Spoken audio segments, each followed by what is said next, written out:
अपना बच्चा बीमार है इसलिए उदास है। वो कह रहे नहीं, वो उदासी और होती है।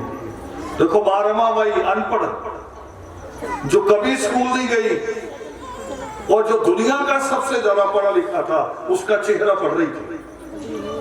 देखो इसको कहते हैं अलग अलग चीज, एक कहते हैं ग्रेजुएट, एक कहते हैं एजुकेट। माँ रमाबाई एजुकेट, कहीं नहीं साहब ये वो चेहरा नहीं है। क्या बात है। बड़ी मुश्किल से बाबा साहब अम्बेडकर ने बताया कि जो मैं लड़ाई लड़ रहा था कि इंग्लैंड की गोलमेज कॉन्फ्रेंस में कांग्रेस को बुलाया जा रहा है, मुस्लिम लीग को बुलाया जा रहा है। एक राजा जितने थे भारत के, हमारा भी पटियाला का, कपूरथला का, नाभे का, आगे ग्वालियर का, भोपाल का, सारे राजों ने मिलकर भी एक यूनियन बनाई थी। उनका भी एक आदमी जाता था उसमें। तो बाबा साहब अम्बेडकर ने कहा कि सब जा रहे हैं और मुझे भी जाना उसमें, क्योंकि मेरी कौम की बात कौन करेगा।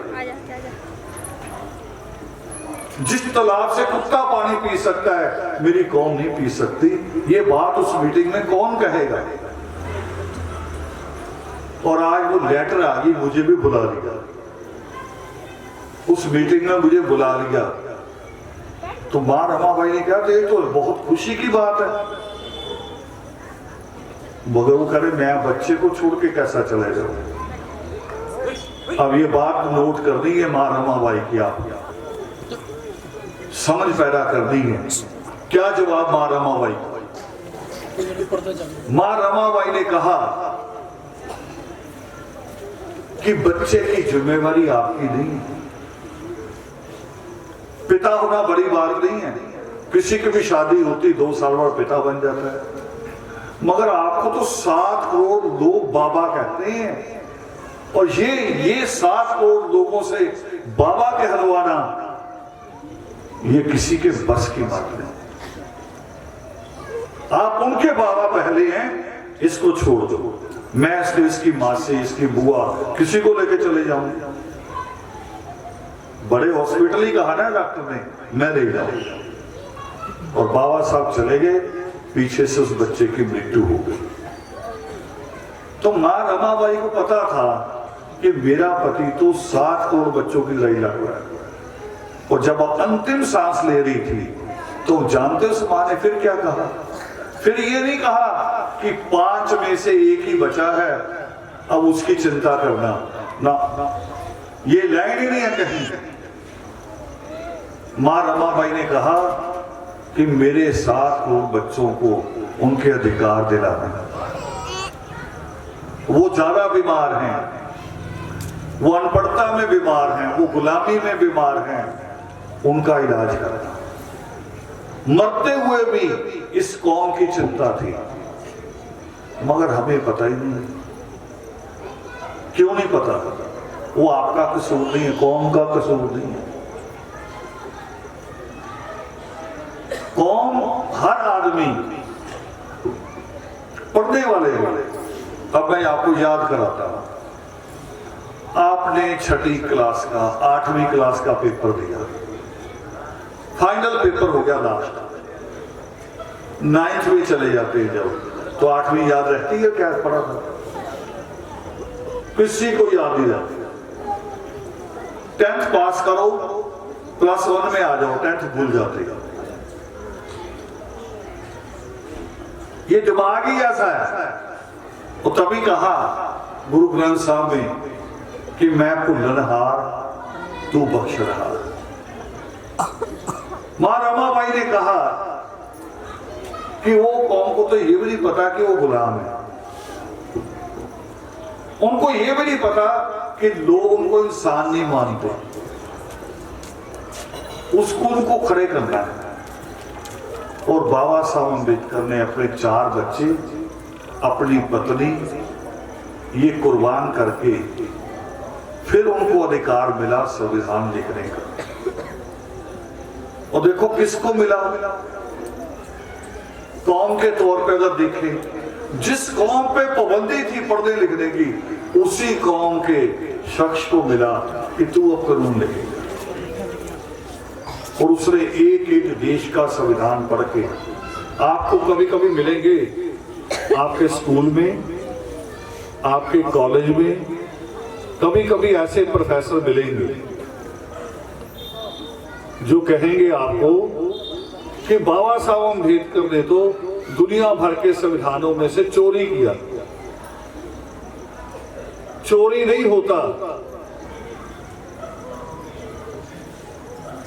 अब ईरान में, इराक में, अफगानिस्तान में चोरी करने पे हाथ काटा जाता है, भारत में काटा जाता है। यही पढ़ना था असल में भी ठीक क्या है, सारे देशों के कानूनों में क्या है और यहां क्या होना चाहिए। बहुत सारे देशों के कानूनों ने फांसी देना बंद कर दिया, मगर यहां रखा गया क्योंकि यहां वो जरूरत थी, छोटी छोटी बातों की जरूरत थी। क्योंकि यहां कैसी कैसी खबरें आती हैं, एक औरत, लोग उससे चंदा मांगने गए, किसका? दुर्गा पूजा का।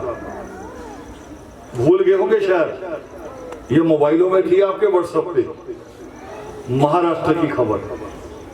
औरत से चंदा मांगा, वो औरत कह रही मैं तो खुद मजदूरी करके लाती हूं और 2 दिन से मजदूरी नहीं मिली, चंदा कैसे दे दूं। और गुंडागर्दी से मानते उस साइड में।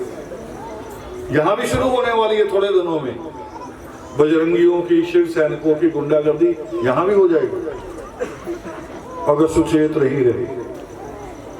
और ने मना कर दिया कि मेरे पास नहीं है। बताओ इसकी सजा क्या हो सकती? इसकी कोई सजा बनती है? होनी चाहिए, मगर मैं शब्द बोल नहीं सकता। मेरी बेटी है बैठी है, जो उसको सजा पंचायत देगी। बेटे ये क्या हो रहा है? तुम सिस्टम पे बैठे के सो रहे हो? पंचायत ने जो फैसला लिया कि इस औरत को लाओ और इसके साथ ये काम करो। और पुरानी खबर नहीं है, 2 साल पुरानी कह रहा हूं, इसलिए आप जल्दी भूल जाते हैं। निकल गई आपके व्हाट्सएप से और मेरी किताब में है, मेरी किताब में है, आर्टिकल है, उस औरत का नाम है, गांव का नाम है, सारा कुछ मौजूद है। तमसा के तीर जो किताब है उसमें है। तो बाबा साहब अम्बेडकर ने फांसी शायद इसलिए रखी कि ये देश तो बड़े जालिमों का है। अब उस पंचायत के लोगों को फांसी होनी चाहिए कि नहीं होनी चाहिए? होनी चाहिए ना, इसलिए बाबा साहब ने रखा। तो आपके प्रोफेसर गुमराह करेंगे आप कि बाबा साहब ने तो पढ़ लिया, उसको कौन प्रोफेसर को भी तेरी औकात है, अगर तू 150-200 देशों का छोड़ 20 देशों का कानून पढ़ के दिखा देगा, 20 देशों का। क्योंकि कानून सिर्फ एक किताब नहीं होती। हमारी पार्लियामेंट ने कितनी अमेंडमेंट कर दी है, कितनी बार उसको बदला, 125 से ज्यादा बार बदल चुके हैं। वो भी पढ़ना होता भी कब बदला, क्यों बदला, किस कारण बदला गया कानून। और ये कह देना हमारे बच्चों का मनोबल तोड़ना। अब बाबा साहब ने कहा क्या आपसे? फिर दोबारा आ रहा, क्या मांगा आपसे? मैंने कहा ना बाबा साहब ने मन्नत मांगी आपसे, जैसे देवियां मांगती हैं आपसे। मांगते नहीं, आपको ख्याल है, आपका वहम है। और वहम कौन डालता है? मैं भी डाल सकता हूं, है ना। अभी भगवा कपड़ा पहन लूं और अभी कहूंगा रात को भूत दिखेगा, सारे डरते डरते यहां आ जाओगे पैरों में, कहोगे बताओ जी क्या क्या उपाय है। और अगर और कह दूं कि आपके बच्चों को पकड़ेगा, फिर तो और मुश्किल खड़ी हो जाती माँ बाप की। मगर मुझे पता है, सृष्टिकर्ता वाल्मीकि दयावान ने कहा है कि दुनिया में सबसे बड़ा पाप दूसरों के मन में भय पैदा करना। तो मुझे ये भय पैदा करना नहीं, मुझे तो आपको इस भय से बाहर निकालना। देवी ने